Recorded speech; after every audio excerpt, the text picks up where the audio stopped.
오늘 화제가 된 하루 화제가 된 뜬 뉴스들 모아서 정리해드리는 시간. 그동안은 이제 저희가 2부 시간에 보내드렸는데 봄 개편을 맞아서 일부러 자리를 옮겼고요. 그리고 새롭게 이 코너지기도 임명을 했습니다. 프레시안의 이명선 기자 오늘 스튜디오에 직접 나오셨어요. 어서 오십시오. 안녕하세요. 잘 부탁합니다. 제가 잘 부탁드립니다. 첫 번째 뜬 뉴스는요. 네, 비록 휴일은 아니지만 내일이 바로 어버이날입니다. 네. 그런 만큼 어떤 선물을 해야 할까 고민 많으실 텐데요. SK텔레콤이 온라인 버즈량을 토대로 빅데이터를 분석한 결과 자녀들은 어버이날 선물로 건강식품이나 용돈을 가장 많이 언급한 것으로 조사됐습니다. 예. 부모님이기도 하시잖아요, 선생님께서. 예. 뭐 받고 싶으세요? 저요 별로 네. 받고 싶은 거 없어요. 어떡하나. 저는 자녀 입장에서 예. 그래도 건강식품보단 용돈이 좀 더 낫지 않을까 예. 이런 생각을 하는데 예. 어버이날을 상징하는 카네이션 선물 방식도 예전과는 조금 달라졌다고 합니다. 생화 대신에 비누꽃이나 디퓨저 등을 선호하기도 하고요. 실용성 있는 걸로. 그렇습니다. 예. 24K 금배지를 고민하고 있는 자녀들도 있습니다. 금배지요? 네, 카네이션 모양의. 그렇습니다. 이야, 이건 좀 비쌀 텐데. 그러게요. 효자 효녀 소리 들을 만할 예, 것 같습니다. 예. 그런데 올해는 차라리 용돈을 드리겠다 이런 의견이 다소 포착되면서 현금을 담아서 선물할 수 있는 용돈 박스가 주목받고 있습니다. 네. 뭐라도 사정에 맞게 정이 오가면 되는 거죠. 그렇습니다. 그리고 어버이날 공휴일 지정 고민했다가 금년에 일단 안 하기로 했잖아요. 네. 근데 청와대 청원 게시판은 아주 뜨겁다면서요. 일단 공휴일 지정을 찬성하는 입장에서는 너무 바빠서 부모님을 찾아뵙지 못하는 만큼 공휴일로 정해 효도할 기회를 줘야 한다. 또 소비 촉진을 위해서라도 공휴일로 지정돼야 한다. 이런 의견들이 나오고 있고요. 예. 반대하는 입장에서는 나라에서 효도를 강요하는 것 같다. 또 어버이날이 공휴일이 되면 또 하나의 명절처럼 느껴질 것 같다. 경제적 부담을 더 가중시키는 일이다. 이런 주장이 맞서고 있습니다. 예. 그런가 하면 어버이날과 어린이날을 합쳐서 가족의 날로 만들자 이런 의견도 볼 수 있었는데요. 이것도 오래전부터 있던 얘기예요. 그렇습니다. 예. 한 청원자는 누군가에게는 어린이가 없을 수도 또 누군가에게는 엄마 아빠가 없을 수도 있다면서 가족 구성원 모두가 축하하고 받는 날이 됐으면 한다라고 말했습니다. 네. 그러면서 5월 5일과 6일 이틀간을 가족의 날 공휴일로 지정해달라고 덧붙였습니다. 네. 어버이날을 공휴일로 하겠다는 게 문 대통령의 공약 사항이었었죠. 네. 금년은 안 한다고 했지만 내년에 아마 또 검토가 될 거예요. 예, 아마 내년 이맘때쯤 또 같은 논란이 이어질 것 같습니다. 그러면 요 가족의 날 아이디어도 한번 좀 같이 고민해 볼 필요가 있겠네요.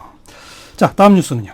한국의 스마트폰 데이터 요금이 핀란드의 70배 수준이라는 조사 결과가 나왔습니다. 7배가 아니고 70배요? 네. 한 국제 경영 컨설팅 업체가 EU와 OECD 회원국 등 총 41개국 내 스마트폰 요금제를 분석한 보고서를 냈는데요. 예. 이에 따르면 한국의 데이터 요금은 이 41개국 중에 두 번째로 비쌉니다. 아하. 핀란드는 한국과 비교해서 70분의 1 수준인 0.2유로, 그러니까 우리나라 돈으로는 258원으로 가장 쌌습니다. 이게 1기가바이트당 이렇게 되겠죠. 그렇습니다. 근데 70배다? 통신사들은 뭐라고 합니까?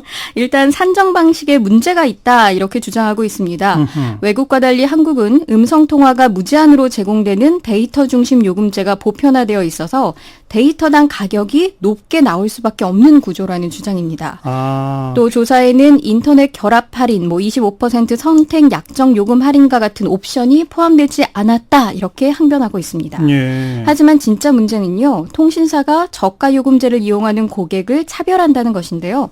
실제 조사에서도 저가 요금제와 고가 요금제 간 요금 수준에 따른 데이터 제공량 차이 등 이용자 차별은 11개국 가운데 미국과 한국이 가장 심한 것으로 나왔습니다. 워낙 복잡하고 어려워요. 그렇습니다. 예. 일단 정부 역시 이런 문제점을 인식하고 있습니다. 이에 따라 월 2만 원대에 1기가바이트를 제공하는 보편 요금제 도입을 추진하고 있는데요. 그렇죠. 오는 11일 열리는 규제개혁위원회 추가 심의에서 이 보편 요금제 법안을 결정할 계획입니다. 네. 이것 역시 문 대통령 공약 사항이니까 맞습니다. 이것도 꼭 실현이 돼야죠. 자, 오늘 하루 또 뽀로로 얘기가 남북 관련해서 나오던데 뭐예요?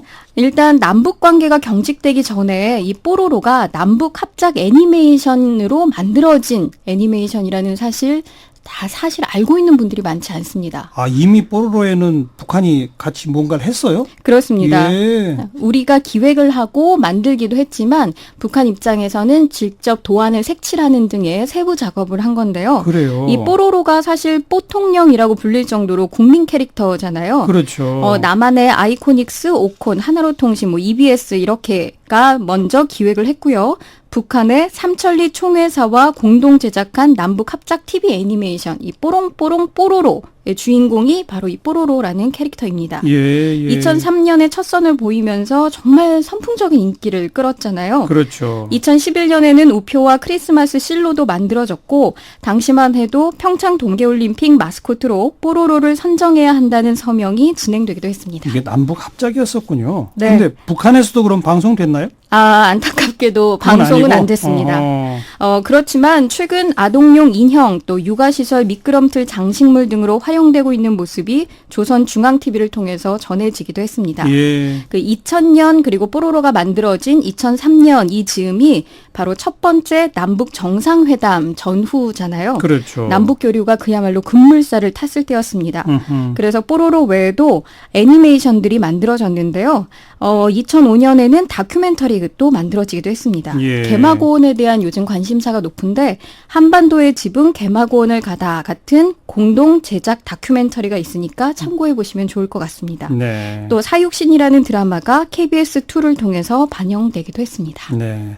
그러니까 이제 앞으로 남북 교류가 좀 활성화되면 다시 애니메이션 남북 합작이 가능할 거다. 이 말 아닙니까? 그렇습니다. 제2의 뽀로로 기대가 되네요. 감사합니다. 자, 수고하셨어요. 프레시안 이명선 기자였습니다.